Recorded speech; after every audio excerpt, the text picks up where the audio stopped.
Muy buenos días a las 3. Realmente es una emoción que no puedo evitar sentir cuando veo un panel así. Hace muchos años, mejor no los cuento, que hago este trabajo y creo que nunca había tenido un panel así. Y bueno,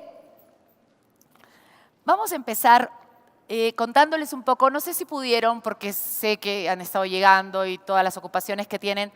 Hemos estado hablando en la primera parte del tema de ética y transparencia, el papel de la corrupción, el duro golpe que ha significado la corrupción en lo que es el cruce entre la minería y el desarrollo del país.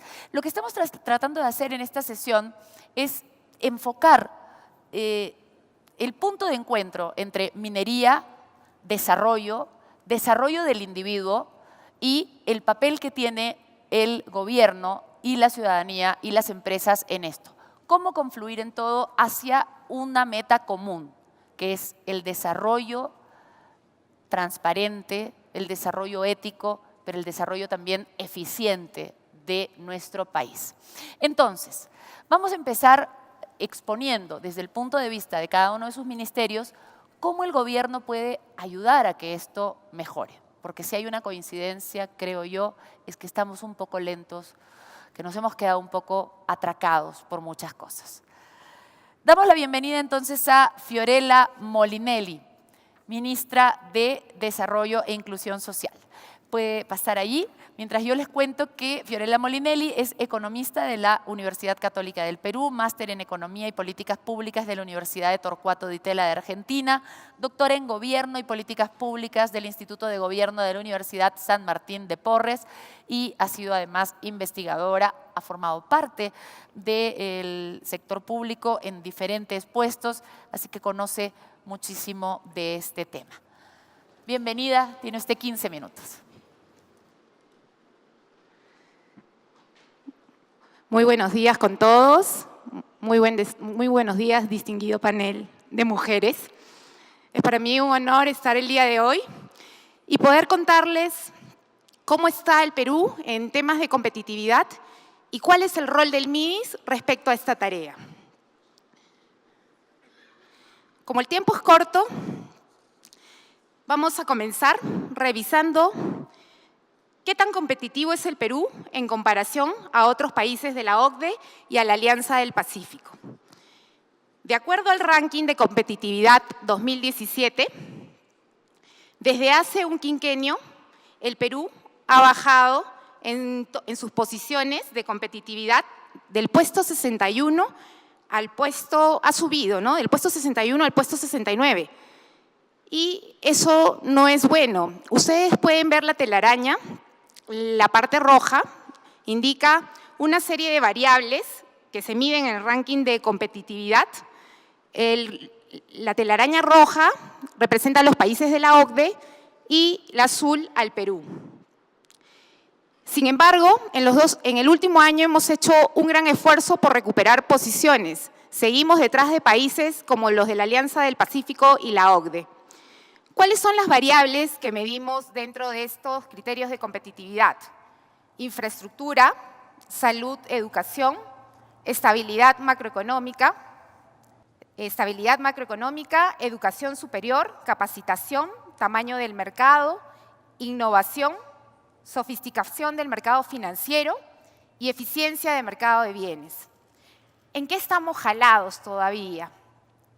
En institucionalidad.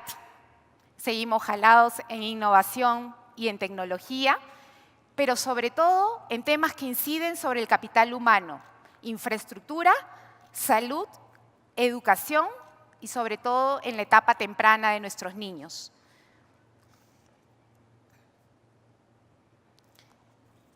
En salud, nuestros problemas críticos están vinculados a la atención de los determinantes que influyen en la salud de niños y niñas en sus primeros 24 meses. ¿Cuáles son estos? Acceso a vacunas contra infecciones diarreicas y neumonía.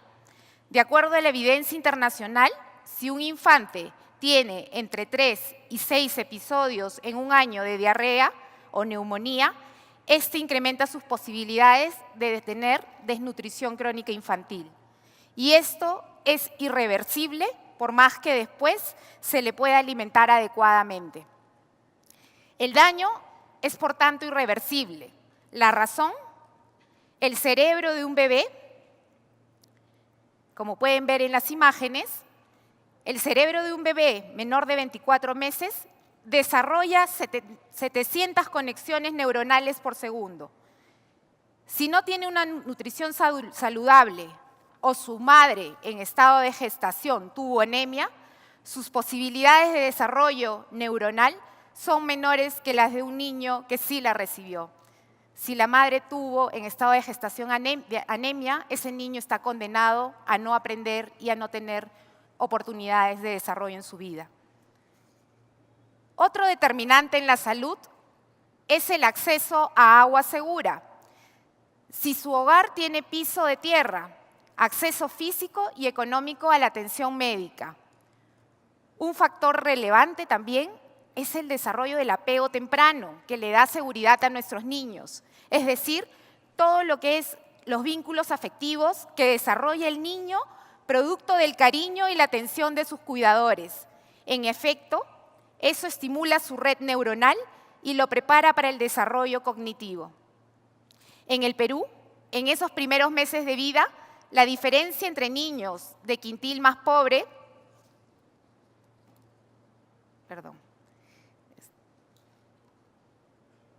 si ustedes ven en la lámina, sino que está un poco lenta en cargar.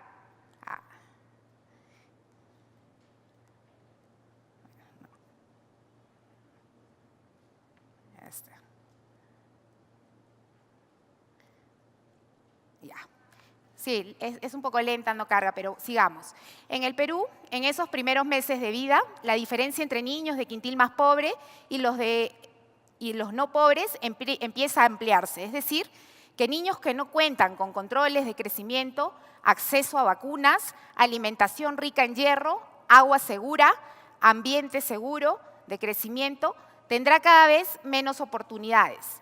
Y con ello, el país perderá un valioso capital humano.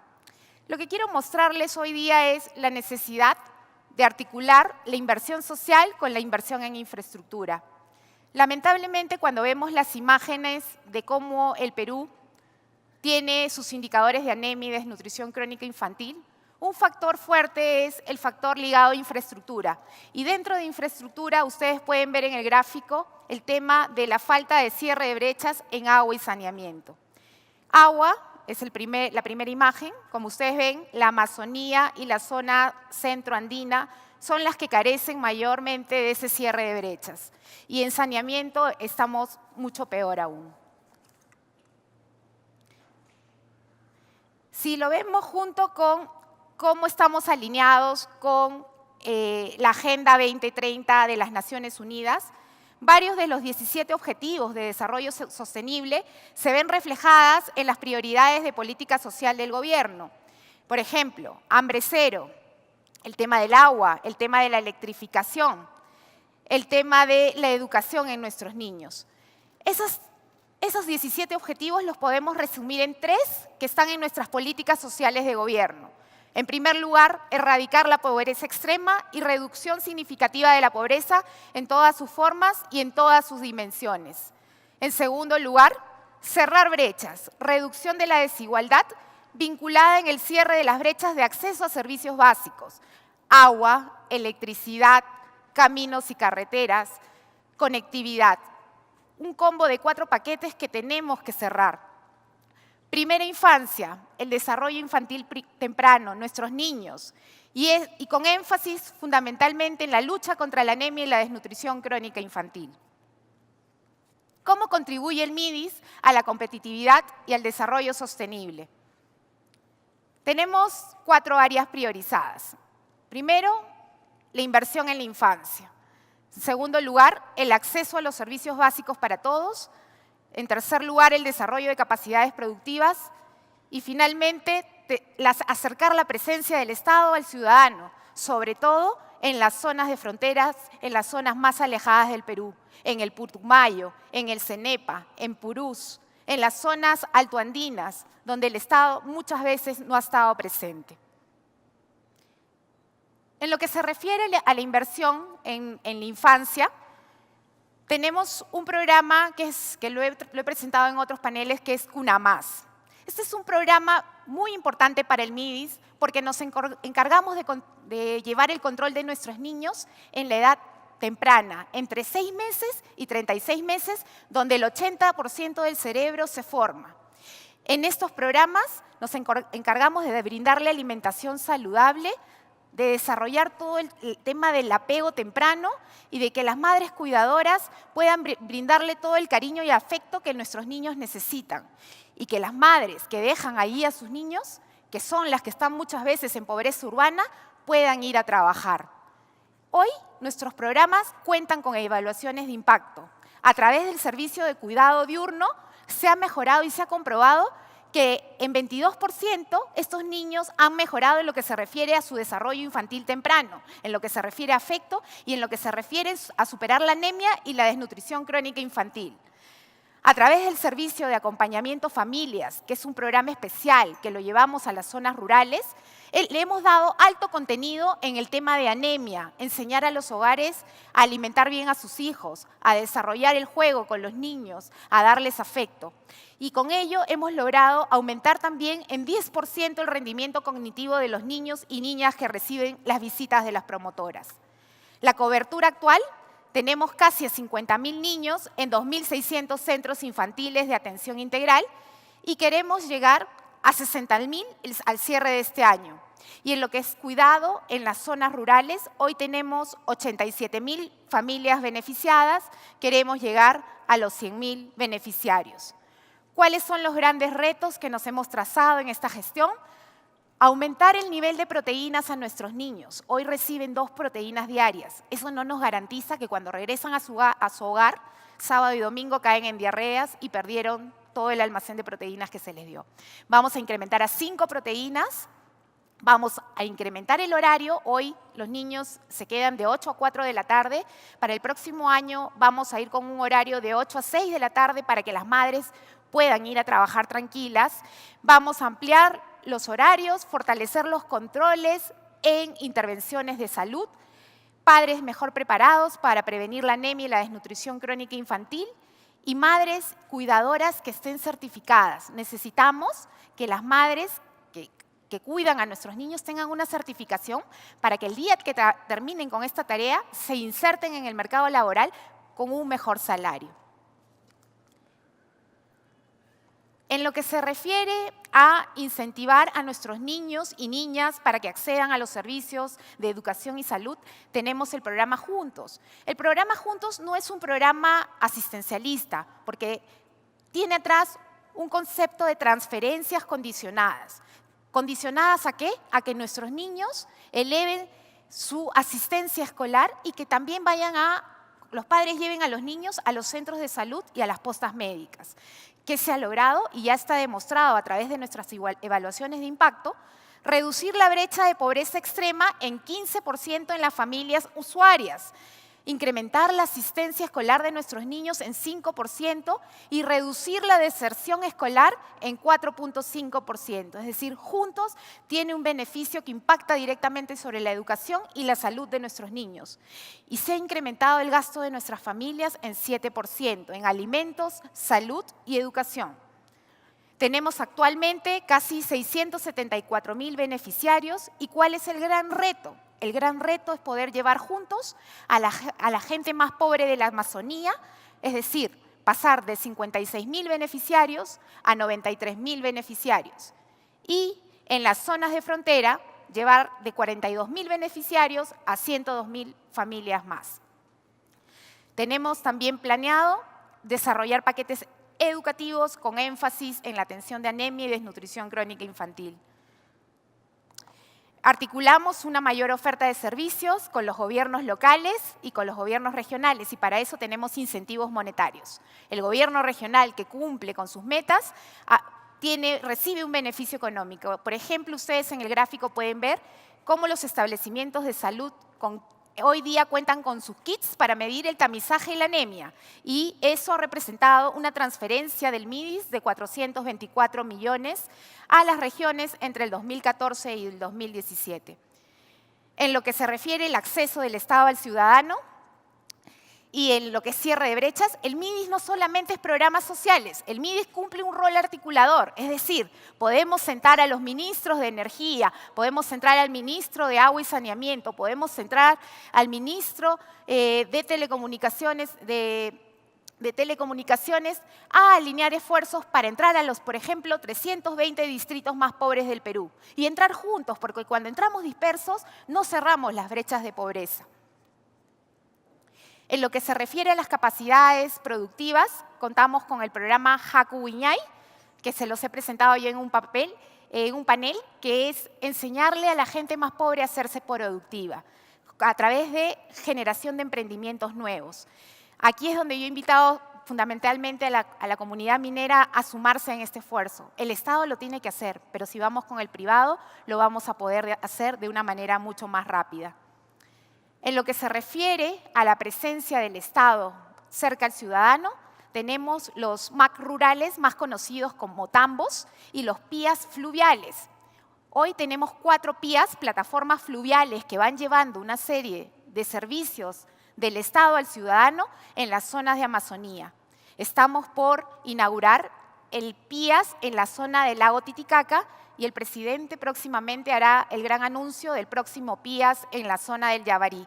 Con eso aseguramos no solamente la presencia del Estado en zonas alejadas del país, sino en zonas de fronteras, donde el factor geopolítico también cuenta.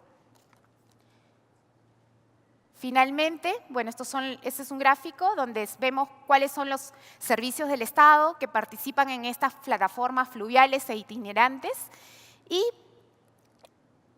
quiero invitarlos a todos. El MIDIS tiene la voz de los más pobres, la gente que no tiene cerca a la presencia del Estado. Sin embargo, el MIDIS está presente en todo el territorio nacional, sobre todo en las zonas más pobres, con 4 o 5 intervenciones.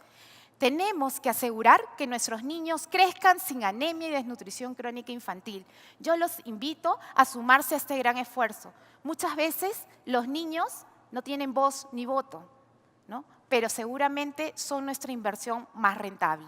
La inversión en capital humano no tiene precio. Muchísimas gracias. Gracias. Muchísimas gracias, ministra Molinelli. Nos ha hablado ella del rol que tiene su ministerio, el Ministerio de Desarrollo e Inclusión Social, en la sostenibilidad y competitividad. Y claro, cómo vamos a hacer una sociedad competitiva, una sociedad que tiene recursos para competir si nuestro principal recurso, que es el ser humano, no está bien apoyado desde el principio de su vida. Entonces, esta es la parte que ha tocado la ministra Molinelli. Nos toca ahora un tema muy sensible, el tema ambiental. Muchas veces se considera que el ambiente como que se opone al desarrollo, es decir, que cada vez que el ser humano trata de ejecutar algún tipo de empresa que puede traer bonanza económica, está perjudicando al ambiente o enfrentándose al ambiente. Pero justamente lo que nos tiene que decir la ministra Elsa Galarza es cómo hacer y cómo hace el gobierno para proteger al ambiente y a la vez crear un ambiente donde se pueda desarrollar algo tan importante como la minería. Adelante, ministra.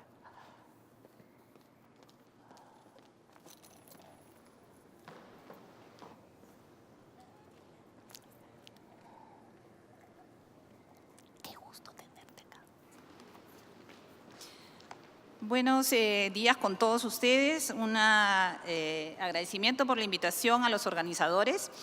Y efectivamente, el día de hoy permítanme compartir con todos ustedes cuál es el enfoque que tenemos en el Ministerio del Ambiente, cuál es el rol que creemos el sector ambiente debe realizar para justamente promover inversiones sostenibles que nos lleven justamente a un desarrollo pleno, ¿no? Y como ha mencionado el presidente de la República, al 2021 nos permita ya estar en una senda de crecimiento sostenible.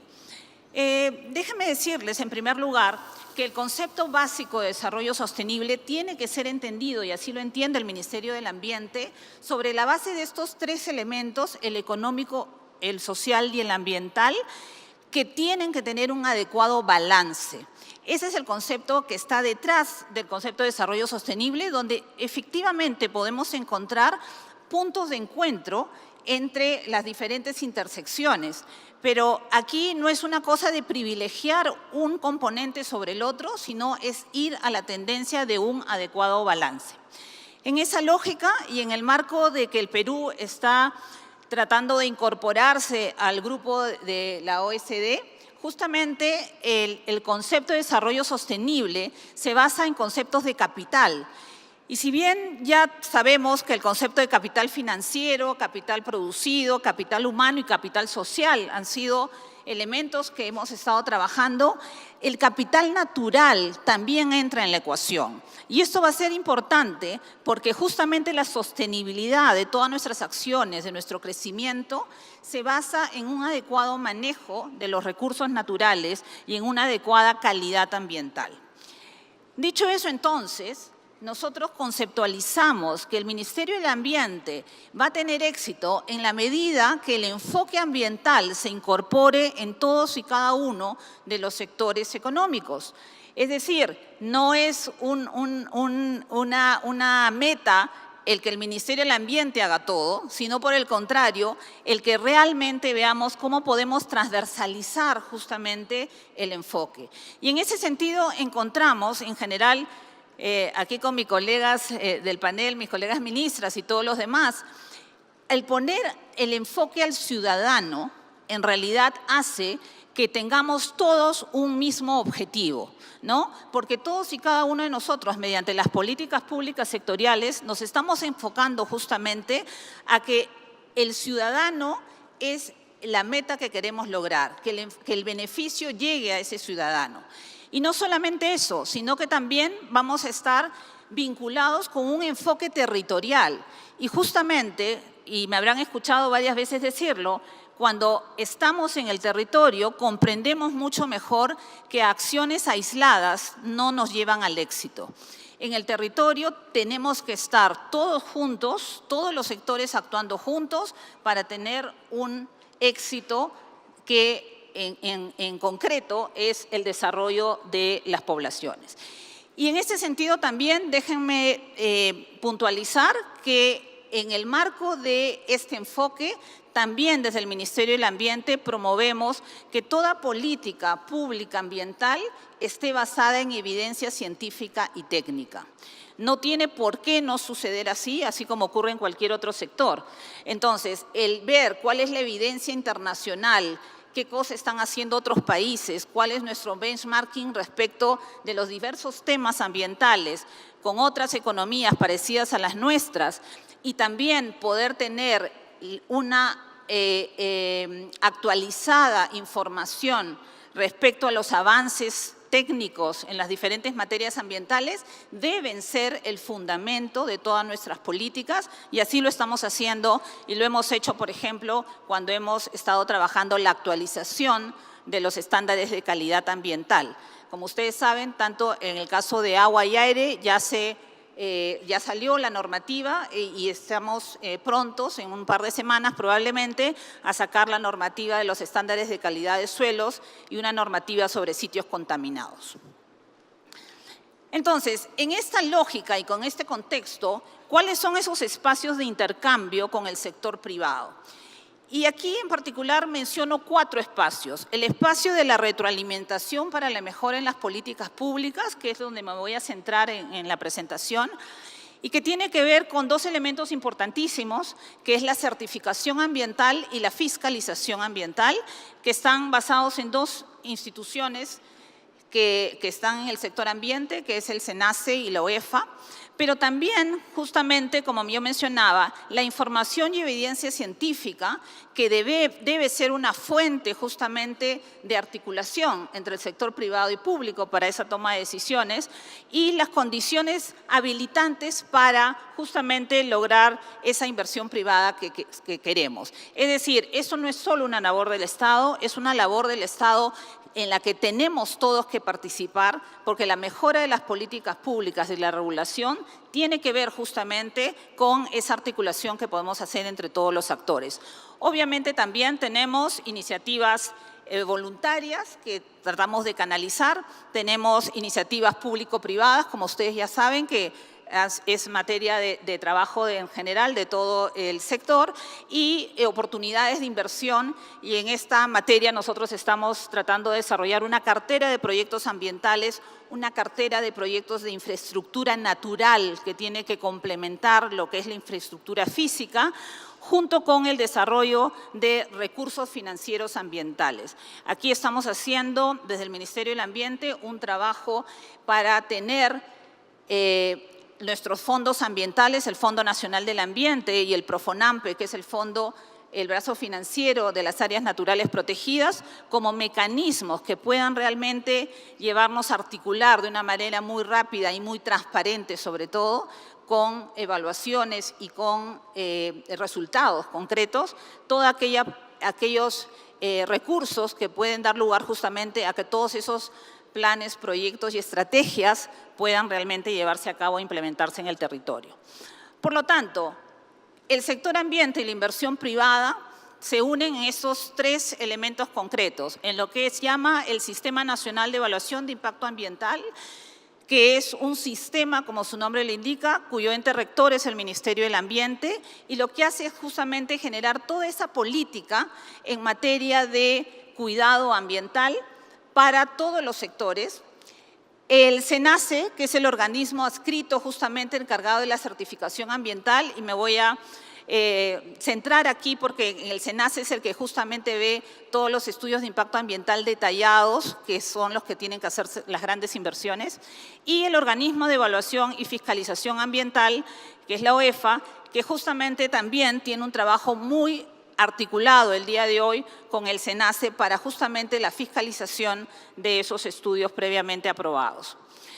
Pero sin duda la normativa y una política pública exitosa tiene que ser una política pública que pueda adaptarse a los cambios que suceden en la realidad. Y es cierto que especialmente en la industria minera tenemos cambios y avances tecnológicos permanentes. Por lo tanto, los estudios de impacto ambiental tienen que tener, como se ve en el gráfico, no solamente no ser estáticos en términos de una vez aprobados los estudios, ahí termina el tema, sino que tiene que haber una retroalimentación justamente para incorporar aquellos impactos reales, ¿no? Es decir, aquellos impactos que ya en el campo, una vez que las operaciones inician, pueden llevarnos a tener algunas modificaciones que permitan justamente tener un mejor cuidado ambiental.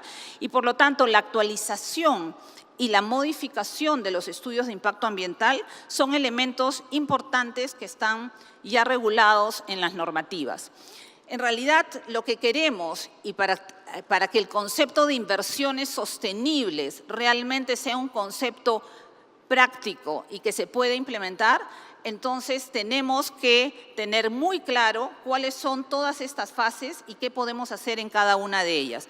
La parte de prevención es una parte muy importante, esos justamente son las decisiones que ustedes como sector privado toman para decidir el tipo de tecnología que van a usar, pero luego hay planes de reducción de impactos ambientales, hay planes de supervisión internas, hay planes de participación ciudadana durante el proceso, y luego también hay un plan de contingencia si es que ocurren algún tipo de emergencias, y finalmente hay un plan de abandono y un plan de cierre de minas, ¿sí? Entonces, todo esto es parte justamente de un proceso que está permanentemente articulado en el sistema de evaluación de impacto ambiental. A la fecha, el SENACE es una institución relativamente joven, nace en el 2015 y al 2020 ya tendremos incorporados a todos los sectores. Estamos en un proceso gradual de incorporación de los sectores a este sistema. Pero a la fecha ya se han establecido 2 estudios de impacto ambiental que han sido evaluados por más de 4.500 millones de dólares. Tenemos en este momento en proceso 6 estudios de impacto ambiental, pero se nos vienen en los próximos 24 meses 52 estudios de impacto ambiental. Por lo tanto, desde el Estado estamos preparados para recibir estos proyectos, para poder justamente hacer una evaluación que cumpla estos criterios que creemos importantes. ¿Cuáles son esos criterios? Tiene que haber un sistema de ventanilla única, como el que existe ahora, en que lo usaremos mucho más. para ayudar a la certificación ambiental para que sea más rápida, más expeditiva, ¿no? Estamos trabajando en este momento, por ejemplo, en traducir todos estos estudios de impacto ambiental enciclopédicos a unos estudios de impacto ambiental analíticos. Es decir, no es el peso de los estudios de impacto ambiental lo que importa, sino es el contenido y los elementos prioritarios de análisis que necesitamos tener en ellos. Necesitamos una evaluación y aprobación de estudios de impacto ambiental que se haga de manera paralela, como ya existe el día de hoy, ¿no es cierto? Hoy día, desde que entra un estudio de impacto ambiental hasta que sale la resolución de aprobación son 6 meses. Antes era abierto, digamos, no había un tiempo definido, y se pueden hacer de manera simultánea también sacar todos los permisos ambientales. Yo creo que tenemos que seguir articulando eso, seguimos mejorando el proceso, pero esto lo que va a hacer justamente es facilitar todas esas posibilidades que queremos en el marco de ser más eficientes como Estado. Tenemos un SENACE también que es preventivo, que tiene una avanzada social. Si algo creo que todos estamos de acuerdo en esta sala, tenemos que mejorar la capacidad de diálogo y comunicación. Y en ese sentido, el SENACE también, mediante la avanzada social, quiere contribuir a esto. Y antes, inclusive, que las empresas vayan a la zona para empezar cualquier proceso de participación, el SENACE hace una avanzada para explicar a la población qué cosa es un estudio de impacto ambiental, de qué se trata, cómo participa, ¿sí? Y cuál es la oportunidad que tienen en este espacio para poder establecer algún tipo de acción preventiva, de mitigación, luego que la empresa vaya a entrar a la zona. En el caso de la OEFA, ¿sí? Aquí tenemos un sistema también donde efectivamente tenemos algunos sectores involucrados ya, pero aquí yo quiero resaltar algo bien importante, que es también la posibilidad de ser preventivos en el caso de la OEFA. Y por eso es que en la OEFA se está trabajando una evaluación temprana y participativa. Es decir, aún antes que empiecen las operaciones, el OEFA va a la zona y toma una caracterización de calidad de suelo, de aire y de agua. Y eso lo hace con la población. Esto lo que va a permitir justamente es que la información sea más clara, más directa con la población y tengamos luego unas condiciones mejores para cuando la inversión llegue a la zona. Y una cosa importante que resaltar es que cuando nosotros llegamos a la administración, encontramos que desde el momento que se hacen las supervisiones hasta el momento que se resuelve en un proceso administrativo sancionador, tomaba 3 años el proceso. Y ustedes saben que una multa que viene después de 3 años no tiene ningún efecto. El día de hoy demora 45 días todo ese proceso. Y no solamente eso, sino que nos permite tomar acciones correctivas inmediatas más allá de seguir el proceso administrativo sancionador correspondiente. Eso ha implicado, por ejemplo, que tengamos el cierre, ¿no? de algunas empresas. Acá he puesto 2 del sector pesquero, 2 industriales y 2 del sector minero, en que se ha interrumpido, se ha parado la operación hasta que hagan la medida correctiva necesaria, sin perjuicio de que el proceso administrativo sancionador continúe. Y eso es bien importante. Antes de concluir, permítanme adicionar un tema, que es el tema de las cabeceras de cuenca. Este tema lo han estado viendo en la prensa y yo quisiera poner acá en perspectiva este tema con la información que se tiene y que se trabajó al respecto. En primer lugar, déjenme decirle, el tema de la ley de cabeceras de cuenca fue un proyecto que salió desde el legislativo. Hubo una propuesta de ley establecida por Frente Amplio y luego una segunda propuesta de ley modificándola de Fuerza Popular.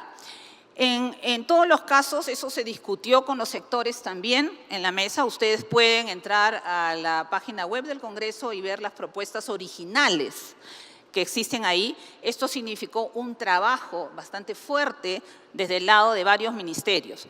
Pero lo que yo quiero mencionar es efectivamente qué cosa ha cambiado. El artículo 75, que es el único artículo que se cambia de la Ley de Recursos Hídricos, decía, y lo que están al lado izquierdo es lo que decía la ley, lo que está al lado derecho es lo que se cambia, ¿sí? Es decir, estamos hablando de cabeceras de cuenca, y cabeceras de cuenca no es un término nuevo, ya existía en la ley de recursos hídricos, hay 3 veces mencionada en la ley de recursos hídricos, pero en ninguna parte de la ley de recursos hídricos estaba definida, ¿correcto? Ok, luego en este mismo artículo 75 se habla que la Autoridad Nacional del Agua, que pertenece al Ministerio de Agricultura, con opinión del Ministerio del Ambiente, puede declarar zonas intangibles en las que no se otorga ningún derecho para una disposición y vertimientos de agua. Esto en la nueva ley está exactamente igual, no ha habido cambio al respecto, ¿sí? Solamente que, como les digo, en ninguna parte hay una definición de lo que es cabeceras de cuenca. Siguiente punto, lo que se agrega en esta ley es este párrafo, ¿sí? Que dice que se debe elaborar un marco metodológico de criterios técnicos para la identificación, delimitación y zonificación de cabeceras de cuenca en las vertientes hidrográficas del Pacífico Atlántico y Lago Titicaca. Es decir, lo que está diciendo acá es que hay que definir qué cosa va a ser cabeceras de cuenca y hay que hacerlo con criterios técnicos y con metodologías, ¿sí? Y además, por último, hay 2 disposiciones, una complementaria y otra complementaria transitoria. La primera dice que en el plazo de 90 días hay que adecuar el reglamento, ¿no? Este reglamento lo hace ANA, pero tiene que pasar por Ministerio de Agricultura para el refrendo y por Presidencia y Consejo de Ministros. Y la disposición complementaria transitoria dice algo muy importante, que la Autoridad Nacional del Agua debe trabajar con todos los sectores competentes. ¿Y quiénes son los sectores competentes en una cuenca? Todos los que hacen actividades productivas. Sea actividad acuícola, agricultura por la actividad agrícola pecuaria, Ministerio del Ambiente, Ministerio de Energía y Minas y todos los sectores que se tengan que involucrar, ¿sí? Y hay 365 días para trabajar esta metodología y esta definición. Entonces, aquí no hay ninguna referencia a intangibilidad en este momento. No significa tampoco, si encontramos sistemas que están degradados, como tenemos muchos actualmente, se declara intangibilidad. Lo que hay que ver es qué acciones vamos a tomar para recuperar esos ecosistemas, ¿sí? Y esto tiene que hacerse nuevamente basado en conocimiento científico y técnico. Por lo tanto, esta es una oportunidad justamente para que esa incertidumbre que teníamos de unas cabeceras de cuenca que estaban sujetas a libre interpretación, ahora las podamos definir muy claramente y es un trabajo que estoy seguro tenemos todos los que estamos en esta sala y muchos otros en el futuro. Permítanme ahora, 1000 disculpas por la demora, concluir. Y creo que la conclusión está básicamente en que el desarrollo sostenible, y creo que este ejemplo de las cabeceras de cuenca es un tema importante, implica sentarnos y compartir con todos los sectores, justamente con la participación de todos y cada uno de ellos y las distintas perspectivas, cuál es el camino que tenemos que tomar para tener inversiones sostenibles en el largo plazo. La inversión genera impactos al ambiente, todos generamos impactos al ambiente, es algo que yo le repito a todos y cada una de las personas cuando voy a todas las regiones, todos generamos impactos en el ambiente y hay forma de mitigarlos y hay formas de prevenirlos también. La fiscalización y la certificación ambiental son 2 instrumentos clave para nosotros y nuestra lógica es ir hacia la mayor eficiencia en estos procedimientos, la mayor transparencia en los mismos procedimientos y creo que en ese sentido el trabajar sobre bases técnicas y científicas nos va a ayudar a todos para lograr los objetivos. Muchas gracias.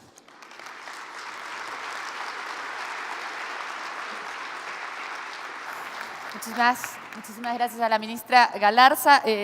Solo quiero recordarles a las expositoras que la idea es que haya una exposición primero y si alguna cosa no la terminan de decir allí, se supone que para eso era el conversatorio final, entre otras cosas. Vamos a dar la bienvenida ahora a la ministra Cayetana Aljovín.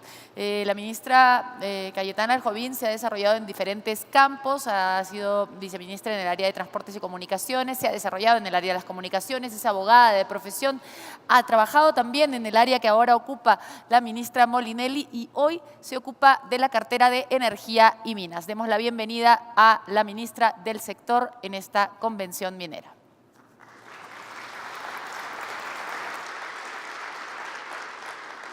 Gracias, Sol. Gracias, Elsa. Gracias, Fiorella. Voy a tratar de no repetir porque coincidimos en varios aspectos que han comentado. A mí lo que me toca es hablar sobre Perú, minería sostenible. Y yo creo que es importante, vamos a situar cómo va a ser esta exposición. Primero, creo que es importante derribar los mitos. Hemos estado trabajando muchos años tratando de derribar mitos, pero los mitos, muchos de ellos han permanecido. El Perú es un país de leyendas, el Perú es un país mitológico y por tanto a veces los mitos quedan y se convierten en realidad y por eso es tan importante comenzar a trabajar en desmitificar la minería peruana.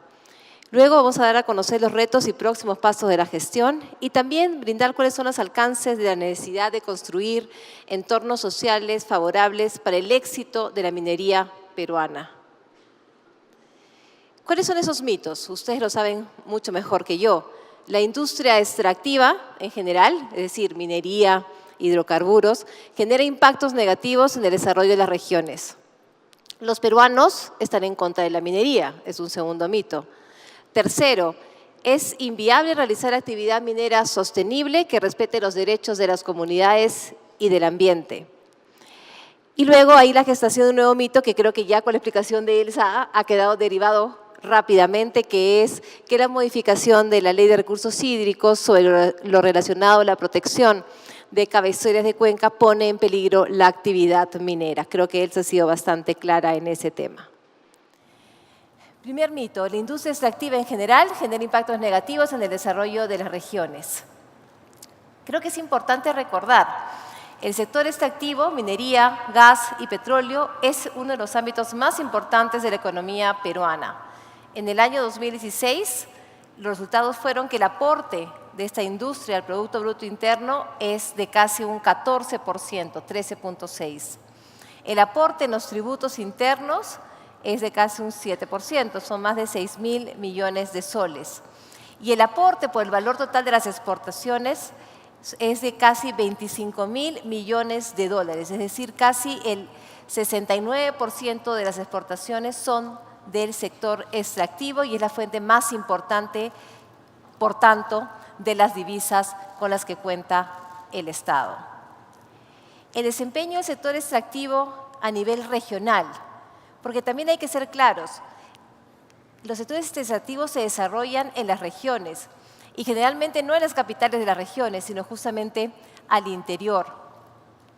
El PBI extractivo es de 68.000 millones, 13.6% del PBI nacional. Las regiones que más aportan al PBI extractivo, y no es porque esté acá Yamila, es Arequipa, Cusco, Ancash y Apurímac.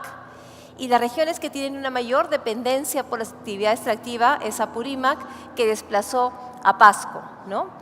63% versus un 61%, pero igual ambas son regiones que dependen de la minería.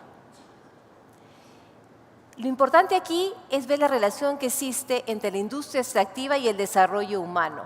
¿Qué compone el índice de desarrollo humano? Está compuesto por el logro educativo, el acceso a los servicios de salud. Creo que Fiorella ha sido clara en todo el tema de cómo educación y salud son fundamentales para el desarrollo y el ingreso familiar per cápita. Y me voy a referir, ya que estamos en Arequipa, al caso de Arequipa. Si ustedes ven, hay una correlación exacta entre lo que es el aporte del PBI extractivo y cómo es que en Arequipa el índice de desarrollo humano ha ido justamente incrementándose conforme se iba incrementando el aporte de la industria extractiva.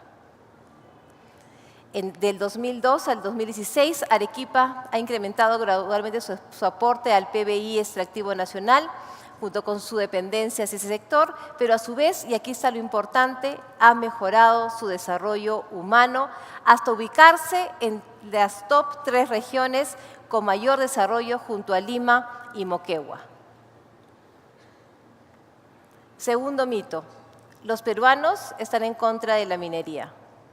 Esta es una encuesta de Ipsos Apoyo, no la he mandado a hacer yo, salió publicada en El Comercio. El 79% de los peruanos apoya que se desarrollen grandes proyectos mineros. El 84% de los encuestados considera que la minería contribuye al desarrollo del país. La generación de empleo es el efecto más destacado. Es una encuesta que salió publicada el día, si no ha sido domingo, el día lunes en el diario El Comercio. Tercer mito. Es inviable realizar actividad minera sostenible que respete los derechos de las comunidades y el ambiente. Y creo que aquí tenemos que hacer una reflexión. Hay una minería antigua que sí, creo que todos tenemos que reconocer que afectó el medio ambiente. Yo siempre digo que las fotos valen mucho más que una palabra. Son fotos de cómo se realizaba la minería antiguamente. Pero hoy tenemos la oportunidad, gracias al desarrollo tecnológico, pero también a que hemos tomado conciencia de la importancia que tiene el medio ambiente para nuestras comunidades, pero también para nosotros como individuos, que podemos hablar de una minería sostenible. Es una actividad minera continua en el tiempo que logra insertarse de una manera adecuada en el desarrollo de la población, coexiste satisfactoriamente con otras actividades económicas y contribuye a impulsarlas. Ese es el nuevo concepto de minería. No vengo a desplazar la actividad económica que estaban realizando, sino voy a hacer justamente, vamos a coexistir, que respeta y cuida el medio ambiente, especialmente los recursos hídricos, donde todo el desarrollo de las actividades, y sobre todo respeta el derecho, la dignidad de sus trabajadores y también de otras partes interesadas y sobre todo de las poblaciones originarias. ¿Es posible una minería sostenible? La respuesta es sí. ¿Nos va a costar más? Sí. ¿Nos va a costar más recursos? Sí. ¿Nos va a costar más esfuerzos? Sí. Pero es posible y es a lo que debemos llegar. Ambientalmente, hay que cumplir los compromisos ambientales. Elsa nos acaba de comentar todo lo que viene haciendo en materia ambiental. Así que si hay algún incumplimiento, ya saben que las multas van a ser rápidas, pero efectivas, que es lo importante, y remediadoras. Hay que cumplir los estándares de calidad ambiental. Hay que trabajar en la innovación tecnológica, en las operaciones, justamente para reducir la mayor cantidad de impactos. Socialmente, vincularnos vía el empleo directo, local, regional y nacional. El empleo indirecto, ustedes conocen ese estudio que ha hecho el Instituto Peruano de Economía, que de cada empleo en el sector minero se generan casi 7 empleos adicionales de manera indirecta. Trabajar con los fideicomisos sociales, con el Fondo de Empleo. Económicamente, a través de los impuestos, los tributos, pero también del canon minero, de las regalías, de compras locales y nacionales. Es un ejemplo de que sí es posible hacer minería sostenible. Esa es la minería moderna, la minería que cuida el medio ambiente, que tiene sus procesos certificados. El nuevo mito, ya no me voy a referir a él, justamente para hacerle caso a Sol, para poder justamente luego tener un debate, si la modificación de la Ley de Recursos Hídricos sobre el tema de la protección de cabeceras de cuenca pone en peligro la actividad minera. Nosotros consideramos que no. Tenemos ahí el cuadro comparativo de qué es lo que se ha modificado. Como bien decía Elsa, lo que se ha establecido es simplemente que el Poder Ejecutivo es quien va a determinar los criterios para poder señalar qué es una cabecera de cuencas y no estar sujeto a la discrecionalidad de cualquier funcionario. Hoy por hoy no existen criterios técnicos para la identificación, delimitación y certificación de lo que es una cabecera de cuenca. El Congreso le ha encargado al Poder Ejecutivo la elaboración de dichos criterios. Existen 365 días, un año, para poder elaborarlos de una manera, como decía la ministra Galarza, de una manera técnica, con sustento.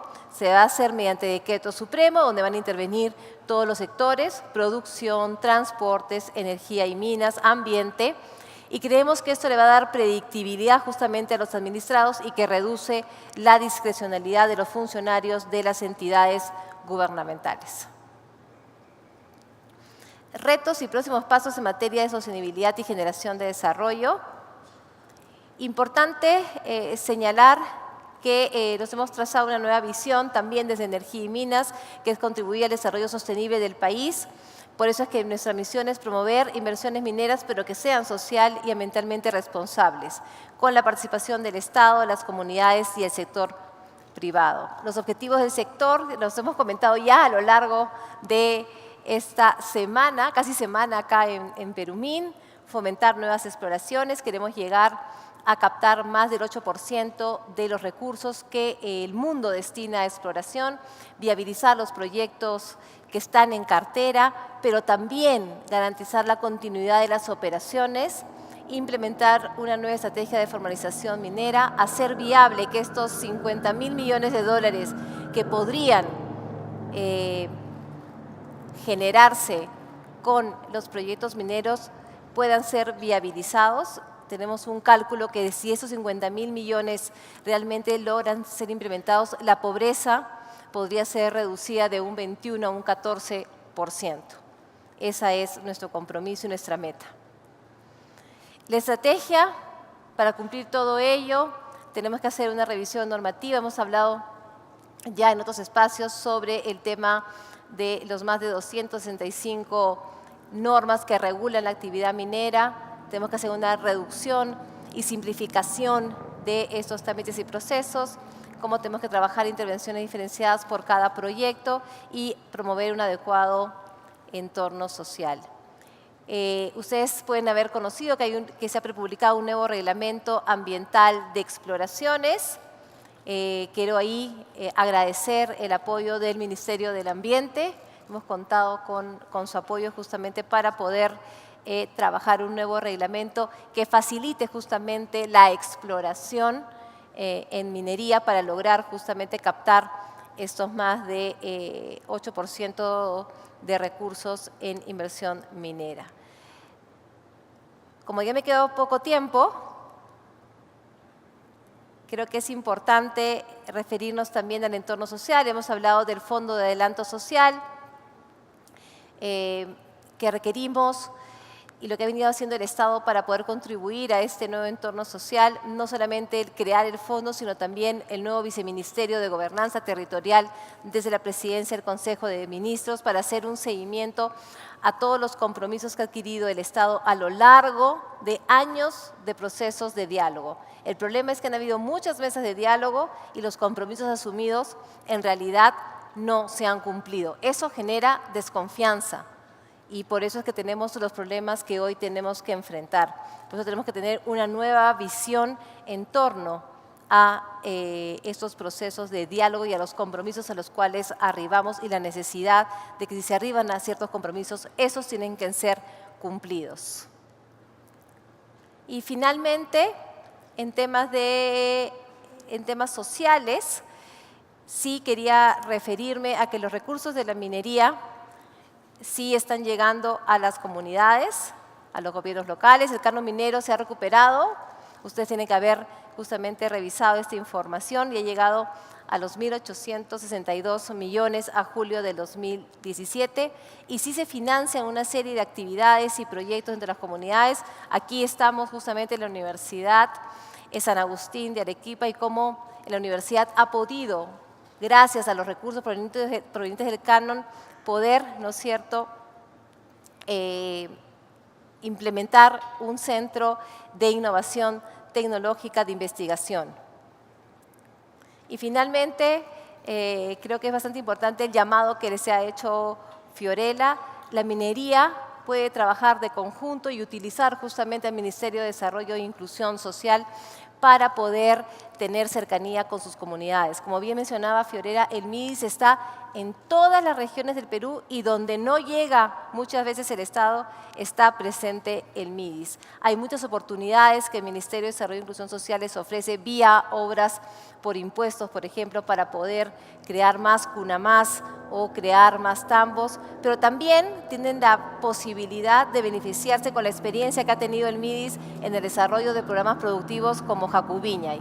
Ahí Fiorella les ha ofrecido toda esa transferencia de conocimiento, no la desaprovechen, es una manera de poder contribuir, insertarse dentro de las comunidades con las que operan.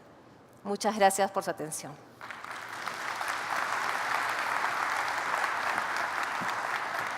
Muchas gracias, ministra Cayetana Aljovín. Bueno, no tenemos mucho tiempo porque acá nuestras ministras nos han demostrado que tienen mucho que decir. Vamos a ponerlo así en positivo, tienen mucho que decir. Pero vamos a tratar de aterrizar un poco los conceptos de cada uno de los ministerios en el tema de la minería. Hemos visto en la ministra Molinelli un énfasis y una preocupación en lo que es la protección de nuestro principal recurso, que es el recurso humano, los niños, y cómo el MIDIS está tratando de apostar a que, sobre todo las poblaciones que están más vulnerables, las más pobres, tengan lo necesario para que los niños desarrollen bien. ¿Cómo podemos asegurar que estos beneficios se enlacen con el tema del desarrollo minero? Si aceptamos que la mayor parte de la población sí quiere minería, que la mayor parte del Perú comprende que la minería es una herramienta fundamental para el desarrollo, ¿cómo hacemos para identificar el desarrollo de estos niños y el desarrollo de los proyectos mineros, teniendo en cuenta que muchas veces los proyectos se desarrollan en los lugares más pobres de nuestro país? Sí. A ver, gracias Sol por la pregunta, porque me permite vender un producto que para mí es importante y creo que va en armonía con la minería. Creo que Jacuviñay y CUNAMás son dos programas potentes que pueden hacer que la relación con el sector minero y el tema social camine. Yo he trabajado con muchos de ustedes en transportes respecto a la colaboración en expedientes técnicos para, por ejemplo, hacer una carretera, ¿no?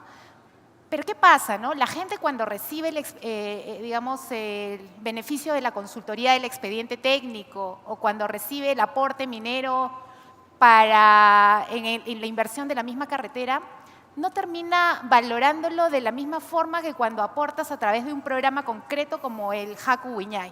¿Por qué? Porque Jacuviñay son el desarrollo de emprendimientos donde enseñas a la familia a hacerse autónoma, a hacerse autosostenible en el tiempo, a generar sus propios ingresos. Tú le entregas una carretera de repente, que es importante y el Estado lo tiene que hacer, y muchas veces lo hace con la colaboración del sector privado, pero una vez que le entregas la carretera no tiene, digamos, todavía no ha logrado obtener la forma de generar sus propios ingresos.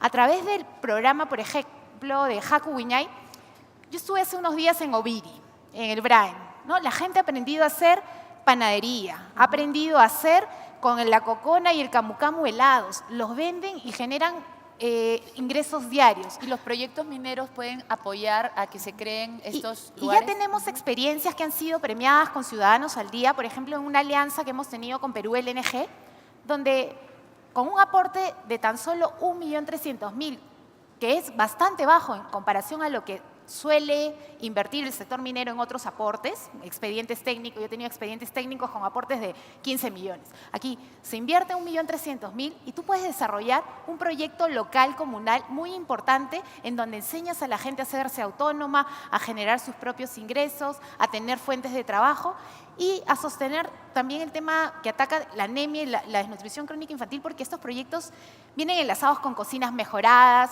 en donde, por ejemplo, la gente aprende a comer saludable, a hervir el agua, el lavado de manos, la lactancia materna. Con lo cual queda vinculado el desarrollo del proyecto minero al desarrollo de la comunidad, no solo en lo que es minería, sino en otros ámbitos. Así es, en el desarrollo autónomo, en el desarrollo de los ingresos familiares, en enfocar un mejor gasto, en atender bien el tema nutricional de nuestros niños. Ese es un tema que impacta muchísimo junto con el CUNAMás, que ya les he hablado bastante, ¿no? El CUNAMás es un programa también maravilloso, en donde cuidamos a nuestros niños justamente en la etapa en donde las neuronas se forman. Y donde también pueden invertir los proyectos mineros. Y se puede invertir y el costo es bastante bajo. El costo está ahora, alrededor más allá de los costos, 800.000. explíquenos quizá toda la audiencia es una audiencia muy enterada, pero por la forma en que yo trabajo, yo siempre trato de explicar todo. De repente todos saben la respuesta. Esta inversión es adicional a todos los impuestos que pagan las empresas, adicional a lo que podría ser un proyecto de obras por impuestos, o podría ser, digamos, encajada dentro de alguno de estos para no generar un mayor costo, porque también tenemos que pensar que son empresas y las empresas quieren no generar costos innecesarios. A ver, tenemos 3 proyectos concretos que van dentro del marco de obras por impuestos. Cuna Más, los tambos, que son estos módulos de atención al ciudadano en zonas rurales, y lo que es las cocinas mejoradas, almacenes y servicios higiénicos de Jaliwarma. Entonces, todos estos proyectos podrían ser tomados por las empresas y además ser utilizados para su programa de obras por impuestos. Así es, a partir de los impuestos que ellas tienen que pagar, ¿por qué no focalizarlas en las zonas de influencia donde vas a tener un impacto fuerte sobre el tema del niño, sobre el tema del desarrollo del ingreso familiar y sobre todo en el tema de las escuelas? Hoy el 43% de nuestras escuelas no tienen agua y no tienen almacenes y cocinas para brindar en condiciones salubres, por ejemplo, el programa Jaliwarma. Verdaderamente son cosas muy tangibles y muy concretas. Vamos con la ministra Galarza a tocar el tema que parece ser el tema de la preocupación de la mañana. He escuchado por allí que esto de dar criterios metodológicos, técnicos para definir cuáles son las cabeceras de cuenca, que al final sirve para definir dónde no se va a poder hacer minería, lo están como extendiendo demasiado. ¿Por qué se van a tomar tanto tiempo en definir algo que se podría definir en mucho menos tiempo? Bueno, la ley ha salido de esta manera, ha planteado un tiempo que en realidad para ponernos de acuerdo todos, para sentarnos y hacer ¿No un es mucho trabajo… tiempo? No sé si es mucho o es poco, si lo tenemos antes probablemente salga antes, ¿no? Ese es el límite que se tiene. Pero más allá de eso, yo creo que hay que ver que el día de hoy el tema de agua ya está incorporado en los estudios de impacto ambiental. No es que el día de hoy no haya una revisión cuando se revisan justamente los estudios sobre este tema en particular y cuál es la afectación a las distintas fuentes de agua, ¿no? Lo que se va a hacer ahora es delimitar, ¿no es cierto? Y yo creo que ahí hay algo bien importante. Tenemos que realmente ser muy técnicos en esto, porque tenemos un país muy rico, muy variado, una alta biodiversidad, ecosistemas totalmente distintos. Y yo planteaba algo y les decía, recién estamos sacando el primer mapa de ecosistemas. Entonces, esa es la complejidad que tenemos. O sea, necesitamos tener información, necesitamos mucha investigación. Y justamente lo que he mencionado, que es basar las políticas públicas en evidencia científica, es muy importante para el tema ambiental. Porque lo que va a hacer eso es que una vez hecha la política, va a haber un real reconocimiento, aplicación y no va a generar más conflicto ambiental. Y lo que no va a haber es arbitrariedad, es decir, lo que se propone son criterios técnicos. Exacto. Entonces, a las personas que se sienten impacientes o que sienten que esto podría ser demasiado tiempo y que paraliza proyectos, creo que lo que usted nos dice es que lo van a hacer lo más pronto posible dentro de la seriedad y cuidado que requiere el tema. Exactamente. Yo creo que el día de hoy tenemos mucha cooperación internacional también que apoya estos procesos lo he vivido directamente cuando hemos estado trabajando el tema de estándares de calidad de aire, agua y suelo. Hay mucha información científica, técnica, instituciones dedicadas, internacionales, con papers que garantizan justamente la calidad de las investigaciones y creo que todo eso podemos sumarlo justamente para tener una base científica y técnica importante para tomar decisiones. Y sobre todo decisiones que van a servir para el desarrollo de nuestro país. Desde el punto de vista de la ministra de Energía, sé que tuvo que resumir partes de su exposición, así que me imagino que, porque no la vi hacer unas conclusiones, que querrá hacer una especie de cierre de esta sesión sobre cómo, yo quisiera invitarla a que nos explique más concretamente cómo se va a trabajar en los próximos años, corto y mediano plazo, para garantizar que esta esperanza que se ve en la encuesta, es decir, esta esperanza que tienen los peruanos de que se hagan proyectos mineros, pero a la vez se respete el ambiente y a la vez se produzca desarrollo, ¿en qué pasos concretos vamos a ver que esto se va a ir plasmando en su sector? A ver, yo creo que en primer lugar, Sol, creo que todos los que están en esta sala y nosotros mismos somos conscientes de la importancia que tiene hoy en día la licencia social, número 1. Y la licencia social viene por 2 motivos. Uno, por una licencia social que te la dan porque consideran que el proyecto va a traer beneficios para la comunidad, y por otro lado, porque va a respetar el medio ambiente. Esos son los 2 componentes que tiene la licencia social. No tiene hoy por hoy otro componente. Entonces, muchas veces las empresas hacen todas sus cosas bien, tienen todos los permisos ambientales que les puede dar ELSA, pero se van creando estos mitos a lo largo de las comunidades. El tema es cómo derribamos esos mitos. Yo les he invocado desde toda esta semana al tema de generar confianza. Eso es un tema importantísimo. Tú dices, ¿cómo lo van a hacer? El Estado se está comprometiendo ya a hacer un fondo de adelanto social, el FAS. Lo que va a permitir es que el Estado llegue antes a las comunidades, antes que ni siquiera haya un proyecto de exploración o explotación, para justamente crear condiciones con esa población, para cuando no llegue el proyecto vean que están ahí todas las necesidades y las carencias, sino que ya llegues en un terreno donde ya hay un contacto con el Estado, donde hay una relación, donde hay confianza, por lo menos con uno de los actores del proyecto. Porque recordemos que el Estado también es uno de los actores del proyecto también.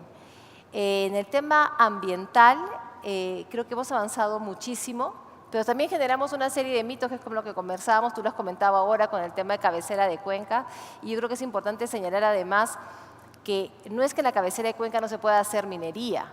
La norma es clarísima, dice el Ministerio del Ambiente podrá determinar qué cabecera de cuenca es, ¿no es cierto?, vulnerable y por tanto será intangible, pero no toda cabecera de cuenca va a ser intangible. Entonces, tenemos que crear en realidad que no se creen mitos ni también sobre los temas ambientales. Creo que en el tema ambiental se ha avanzado muchísimo, se viene trabajando en el tema de ventanilla única, lo ha señalado también en el tema de SENACE, y los estándares ambientales están llegando a estándares ambientales mundiales. No tenemos estándares diferentes a los del primer mundo, entonces no debería haber ya una desconfianza en cuanto a que las industrias extractivas, sean minería, hidrocarburos, tienen estándares menores a los que tienen los países más desarrollados. Creo que si comenzamos a demostrar que se viene trabajando de esa manera, derribamos ese mito que va a permitir justamente que la encuesta que ha salido esta semana se haga realidad, ¿no? Bueno, lo que veo es que hay una colaboración activa entre los 3 ministerios, lo ha mencionado la ministra Aljovín. ¿Sienten ustedes, un poco para cerrar, que esta colaboración también se está dando con el sector privado, en particular con el sector de la minería? ¿Están ustedes teniendo una relación cada vez más fluida? ¿Lo siente así? Sí, yo creo que básicamente lo que falta es comunicar bien los mensajes y las oportunidades de trabajo en conjunto. En el caso en particular, creo que ya hemos recibido el interés de importantes empresas para obras por impuestos. La gente ve al Ministerio de Inclusión Social como un ministerio de programas sociales, pero no ve el tema de que de también hay oportunidades de inversión en infraestructura, como ya lo hemos señalado. Pero otro tema importante, creo que de colaboración, que cabe resaltar es el rol articulador del MIDIS. El MIDIS ejerce un rol articulador en el tema de infraestructura. O sea, el MIDIS ejerce la Secretaría Técnica del Comité Intersectorial, la Comisión Intersectorial de Asuntos Sociales, y es quien sienta a la mesa a los diferentes ministerios, el de Energía y Minas, el de Transportes y Telecomunicaciones, todos los sectores que tienen que ver con infraestructura, el de saneamiento, el de vivienda y saneamiento. Y nosotros, por ejemplo, ahora lo que estamos haciendo es definir cuáles son los 320 distritos más pobres. Para trabajar más allí. ¿Por qué? Porque cada uno está yendo por su lado. O sea, lamentablemente, claro, el Perú tiene muchas necesidades básicas insatisfechas, pero no da lo mismo ir cubriendo agua de manera aislada, electrificación rural de manera aislada, caminos vecinales de manera aislada, que si entramos todos juntos en una misma dirección. Y haciéndolo con cierto orden. Así es. En el caso del ambiente, ¿siente usted que hay un trabajo más fluido ahora? Porque siempre se ha percibido eso que yo mencioné al principio, cuando la presenté, una suerte de enfrentamiento entre la defensa del ambiente y la minería. ¿Siente usted ahora, para terminar, muy corto tiempo, que se está trabajando más en conjunto y hacia una cosa común? Sin duda, yo creo que sí, y parte de esta nueva relación, digamos, con todos los actores en general, es justamente tener las cosas mucho más claras en materia técnica, en materia de transparencia, para que haya una total conversación fluida y un diálogo con todos los actores, en realidad, sector privado y también con las comunidades. Pero creo que todavía hay espacios que podemos mejorar en cuanto al trabajo. Hay muchas empresas, por ejemplo, que tienen fondos ambientales que ayudan a las áreas naturales protegidas, que permiten justamente que las comunidades locales puedan hacer un mejor uso y generar valor de esos recursos que tienen ahí, porque lo que se quiere finalmente es el desarrollo. Entonces yo creo que podríamos trabajar a nivel de cuencas mineras, por ejemplo, creando fondos que permitan trabajar toda la infraestructura natural, todo ese capital natural tan rico que tiene el Perú y que podría permitir, como lo ha dicho Fiorella, tener niveles de vida mucho mejores. Entonces yo creo que hay espacios en que todavía podemos colaborar más, y desde el Ministerio del Ambiente lo que estamos haciendo es tratar de poner esos mecanismos a disposición del sector público justamente para entrar a trabajar en esos temas. Muchísimas gracias. Y para terminar, segundos, las palabras de Esperanza y palabras finales. A ver, yo creo que es importante lo que se ha mencionado en temas de coordinación. Cuando llegamos al Estado el año pasado, Elsa no me va a dejar mentir, los ministerios siempre trabajaban de manera, ¿no es cierto?, como compartimentos estancos. Lo que se hizo fue crear estos niveles de coordinación, y que es lo que ha permitido, por ejemplo, que el MIDIS pueda hacer obras por impuestos, esa relación entre minería y ambiente, que puedan sentarse en una mesa y discutir acerca de determinados temas y poder, ¿no es cierto?, tener una normatividad más importante. Pero yo no quería descuidar que también necesitamos una coordinación estrecha con los gobiernos regionales y locales. Y también hemos venido trabajando en ello a través de los GORES y a través del GORE regional y los GORES ahora locales también, porque también no nos olvidemos que son los gobiernos regionales y locales los que tienen una serie de competencias y sin los cuales no vamos a poder ser exitosos en materia, por lo menos en materia de minería y energía, estoy seguro, en todos los sectores. Como niveles de esperanza, y creo que lo he dicho a lo largo de todo Perumín, creo que los vientos vienen soplando a favor de la industria minera. Creo no solamente por el alza de los precios de los metales, sino también hay una serie de indicadores en cuanto a la inversión que se viene dando, a nivel del volumen de exportaciones que se viene dando, a los proyectos que están en cartera y que podrían ser viabilizados. Creo que es el momento de apostar nuevamente por el Perú. Los vientos son favorables, tienen un gobierno democrático, un gobierno que dialoga, un gobierno que se siente a escuchar a las comunidades, a las autoridades regionales y locales y también al sector privado. Creo que es el momento de invertir en Perú. No dejemos que el tren vuelva a pasar y que estas inversiones no se realizan, porque al final los beneficiados son las comunidades y los peruanos y peruanas. Muchísimas gracias a las tres. Entonces, mientras les damos un aplauso, queremos dar a las ministras un obsequio de parte del Instituto de Ingenieros de Minas del Perú. Un aplauso fuerte a las ministras y les agradecemos su ponencia. Muchas gracias.